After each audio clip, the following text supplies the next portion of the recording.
Happy New Year, y'all. Welcome to Clackbait. Today we'll be taking a look at the NK87 Entry Edition by NovelKeys.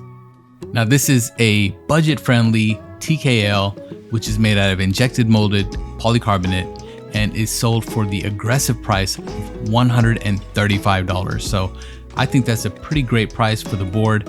So let's jump in and see what's included in the box for $135. And we'll also open up the case, take a look at the construction. We'll throw in some switches, do a typing test, and I'll give you my overall thoughts on this board and whether you should spend your hard-earned money on it. Now right off the bat, the packaging looks really nice, it's clean. It opens up and it gives you pretty much everything you need right when you open it. So really like that. And I love the fact that it does come with a case. Nowadays, a lot of the budget boards are coming with really nice cases. This is no different. The case is pretty nice. I wouldn't say it's the best case I've seen, but for $135, can't complain. They also throw in this switch puller, and then you also get a keycap puller, which should help you out with your builds. Also a braided cable, not the best cable in the world, but it's nice that they throw it in for those who don't have one. And here's the case. I got mine in the atomic purple. I was lucky enough to get on the first day it got released and I was able to pick up this colorway. I don't have a purple board, so I think it looked really nice, especially in person. It looked much better than in pictures, and overall I was pretty happy with it.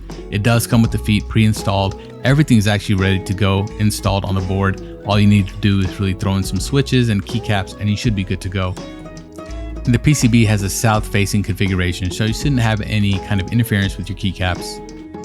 I really like the fact that they included the stabilizers also, which are already installed. These are screw-in stabilizers. It comes with 4 2Us and 1 7U. It is pre-lubed, but as you can see, it's really just a blob of grease on there. I recommend to fine-tune these on your own, if not change them out. And for you RGB lovers, you do have your RGB per key on here. It does not have underglow, which I would have really liked to see in a polycarb case, but there you go, nice and bright. And to get into the board, there are no screws. They actually have these 10 different pressure tabs which go around the whole keyboard. All you have to do is just gently pop them open and take your time doing this. You don't want to crack the case, and just go around the keyboard and you should have no problems getting this thing open. Now once open, you'll see that they have these silicone gaskets here on the top case, which will provide some dampening and ensure the plate doesn't rattle against the polycarbonate case. Now in the box, you'll get this keyboard assembly card. I recommend that you go ahead and scan the QR code and check out the website. It gives you some pretty cool information and some advanced assembly instructions as well if you want to remove the post to add a little bit more flex according to them. So check that out. And speaking of posts, there's 6 standoffs here that you actually have to unscrew in order to get inside the case.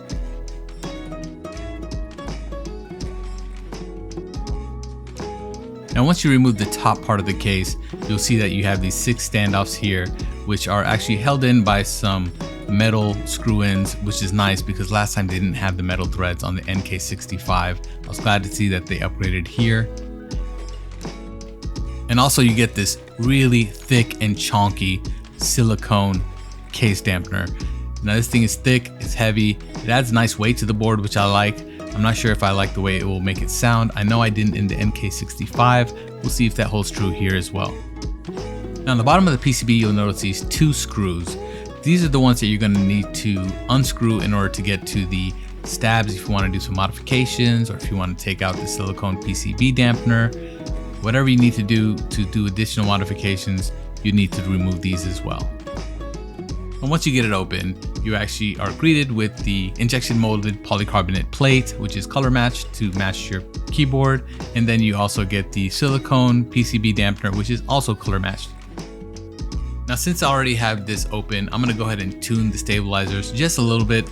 Not a hardcore tuning, just kind of spread out the grease they already have and add some Krytox 205 grade 0 onto the housings and inject a little bit more grease inside the housings of the stabilizers. And the switches I'm going with for this build are the Tangis. Once you have them installed, it's pretty simple. All you have to do is just put the screws back in and snap the case back together and you're good to go. Now the keycap set are these Taros, which are PBT, and it looks awesome on this atomic purple. I really like the way this came out. And this purple, the keycat artesian, looks pretty awesome on here. So let's see how this thing performs. I'm going to do 2 typing tests. The first one's going to be with everything included. The second one's going to be without the silicone dampener in the case and the standoffs.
So yeah, that's the NK87 Entry Edition. Before I get to my final thoughts, if you enjoyed the content in this video, please hit the subscribe button to see more of my videos in the future. And don't forget to hit the like button.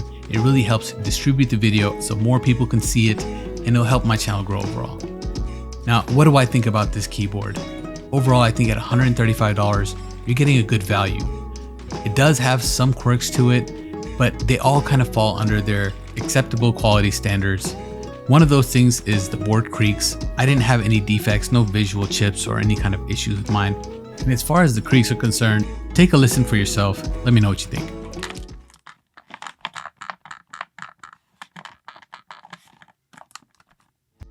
Yeah, so for me, the creaks didn't really make a difference. It doesn't happen when you're typing. It's only when you pick it up and move it around just the way I was doing in that little clip.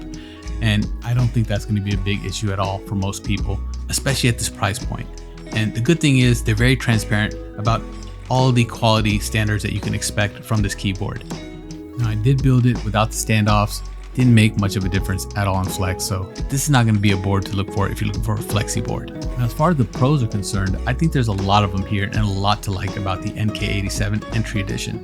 First thing is, it is priced really well. Once again, I keep talking about the $135 price point, but for a keyboard in a TKL size, which is a polycarbonate case, I think you're getting a good value at $135, and I love the fact that it's bringing more people into the hobby because of that lower price point.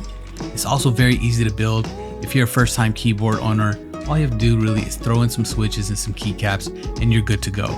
And if you're somebody who likes to tinker, well, you can modify this to your heart's liking. You can do the tape mod, you can do PE foam, you can go with or without the silicone dampeners. It's totally up to you. It gives you an entry into the customizable keyboard space, and I really, really like that. So for me, this keyboard is a go. I do recommend it if you're in the market for a TKL and this is in your budget. Once again, y'all, I appreciate each and every one of you. I'll see you in the next one. Peace.